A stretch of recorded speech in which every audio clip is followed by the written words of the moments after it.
The world of adult services for people with intellectual and developmental disabilities can seem complicated. In applying for services, there is a series of steps that you have to take. This webinar will help to guide you through those steps. In adult services, you will become familiar with a whole new range of acronyms and abbreviations. If you do not know what the acronym means, ask the person using it to explain it. It is important that everyone understands what is being described. During the session, we will talk about the New York State Office for People with Developmental Disabilities, or OPWDD, the primary agency for supporting people with intellectual and developmental disabilities. OPWDD has 5 regions in the state. Each has a Developmental Disability Regional Office, or DDRO, and some have additional local satellite offices. Benefits: what support someone is entitled to because they have a disability, including income support, and what services they might be eligible for. Remember, once someone is over the age of 18, their income is what will in large part determine benefits rather than their parents' income. The front door: this is the way into OPWDD eligibility and services. We will discuss the range of OPWDD services. Some of them may be supplied directly by state agencies, but most will be provided through nonprofit organizations or provider agencies. These services include Medicaid Service Coordination, or MSC, to help to ensure that you receive the support you need and obtain and maintain eligibility. Lastly, we will discuss 2 kinds of services: those provided entirely by an agency and those that include self-directed services. We will try to describe a step-by-step process, but please keep in mind that some of these steps can happen at the same time, and this sequence is not fixed. Individual needs will vary. You can apply for OPWDD services at any age. OPWDD is not the main source of support for children. Depending on the child's age, those services are more likely to be provided through the county or the school district. OPWDD may be able to provide respite and limited community habilitation support. If a child younger than 8 years old is found to be eligible, they will be re-evaluated regularly until they are 8 years old to see whether their developmental path still requires OPWDD support. After they reach the age of 8, they will not be routinely re-evaluated. Eligibility requires a recent medical exam and social history. Under New York's mental hygiene law, in order for someone to be deemed to have an intellectual or developmental disability, it must have been evident before the age of 22. This may seem like an old-fashioned definition given what we now know, but it is still the law. To apply for eligibility, a person must go through a psychological assessment that includes a test of intellectual functioning, for example, an IQ test like the Stanford Binet, and it demonstrates an IQ below 60, and a test of adaptive functioning, that is, their ability to manage their life and basic skills.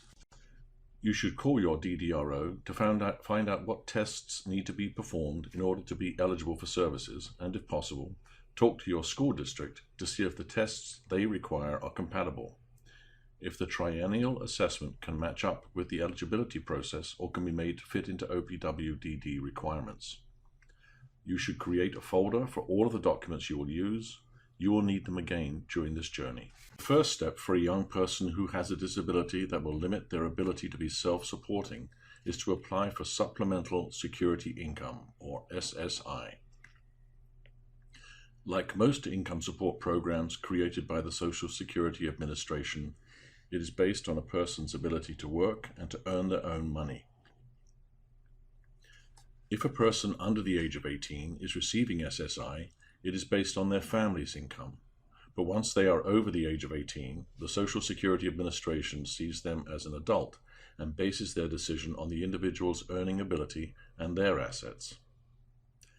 In order to show that the person has a developmental disability, you may use documents such as a school evaluation or a doctor's report or an individualized education program, an IEP, to demonstrate the person's eligibility. In some instances, this documentation may be sufficient by itself. In order to keep SSI, a person may not have assets other than their home, a vehicle, and certain other possessions. Their savings may not exceed $2,000. Because SSI is based on someone's ability to earn and to have assets, there are limits on how much they can earn or save and still receive all of their SSI. But there are many ways to help someone to be employed and to save money while still receiving the right amount of benefits. In New York State, as in most others, if a person is receiving SSI, they automatically qualify for Medicaid. Remember, in order to save time, make an appointment with the Social Security Administration before going to the office. Make sure you have all of your necessary documents. Social Security benefits are about employment, so if a person has been working, but their ability to earn enough money to be independent is affected by a disability, then they may be eligible for Social Security Disability Insurance, or SSDI. SSDI is an insurance policy, so it requires that someone has paid a sufficient amount of money and time into the system in order for them to receive the benefit. A parent's payment record will also apply. SSDI does not automatically qualify you for Medicaid, but you can apply separately. If you are receiving SSDI, you will qualify for Medicare, which is federal health insurance, after 2 years. This is only a brief overview of the Social Security system. Most people will need to consult with a benefits specialist to make sure that they are obtaining all that they are eligible for and that they optimize their employment and savings while continuing to receive benefits. Benefit advisement is a service you can obtain from provider agencies who are funded by both OPWDD and by the Adult Career and Continuing Education Services, or Access VR, which is part of the State Education Department. OPWDD services are based on assessments of an individual's needs and the kinds of services that may be able to help them. The front door is designed to make this process as smooth as possible. OPWDD is based in Albany and has 5 regions around the state with regional offices called Developmental Disabilities Regional Offices, or DDROs.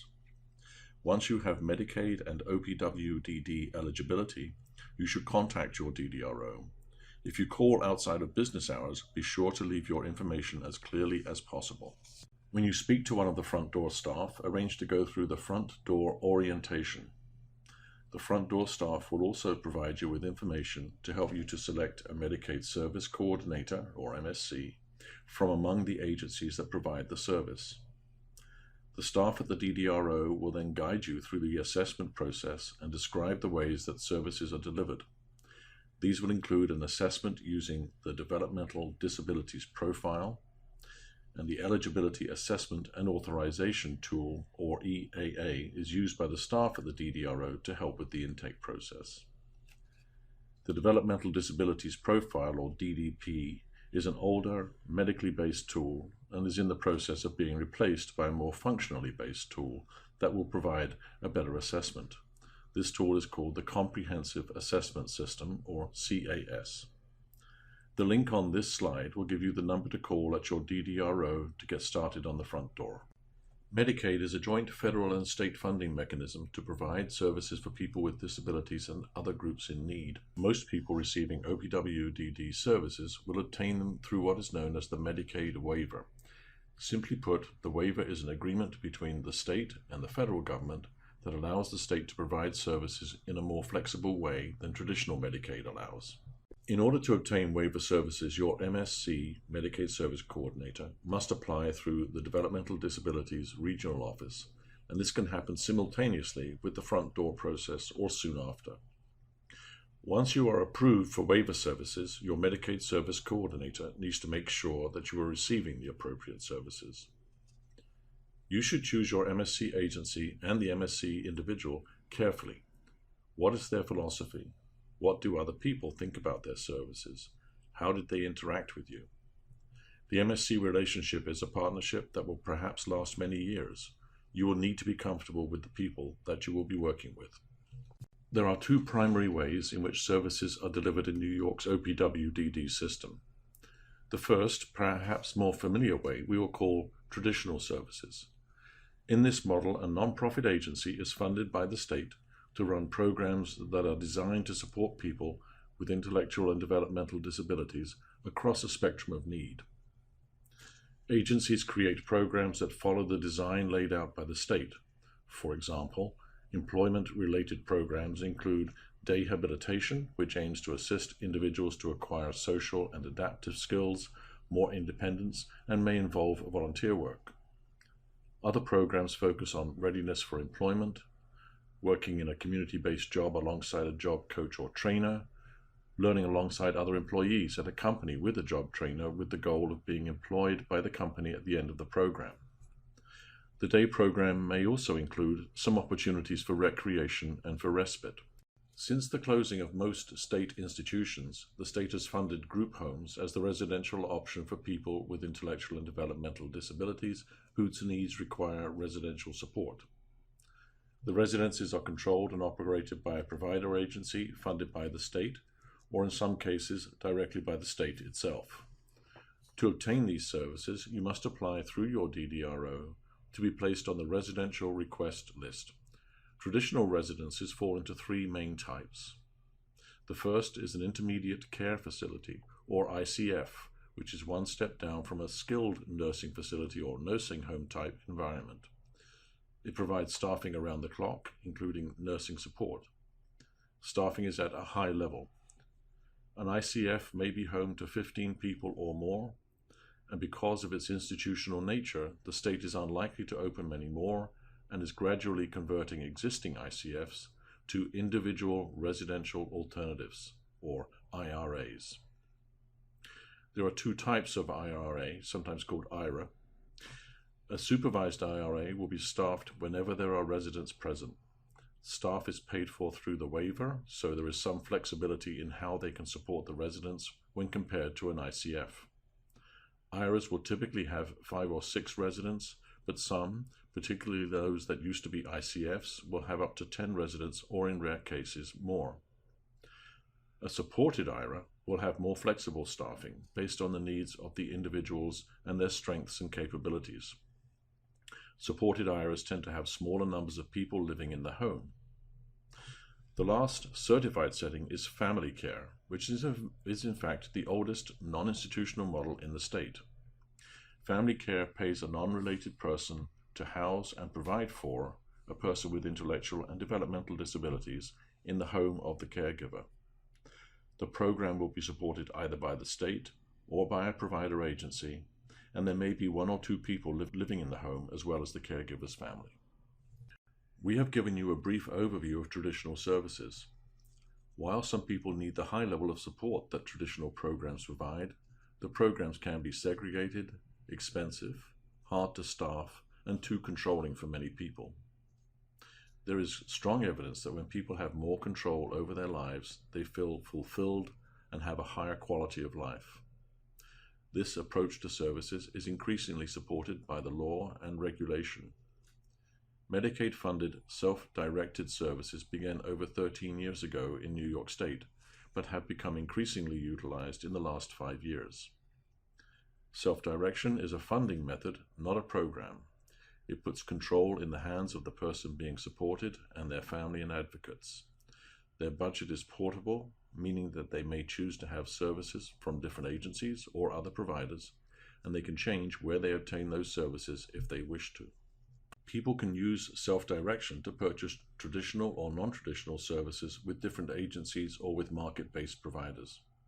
For example, choosing to hire someone they know and feel comfortable with to help them through the day, rather than obtaining that support through a day program. Providing more control to the person who needs the services leads to more independence. As their needs change over time, they can adapt the services to their needs rather than being stuck in a program. Self-directed services are a funding tool, not a program. Self-directed services are clearly the way of the future. If you would like to learn more about self-direction, please go to the Learning module using the link provided or directly from our website. Thank you.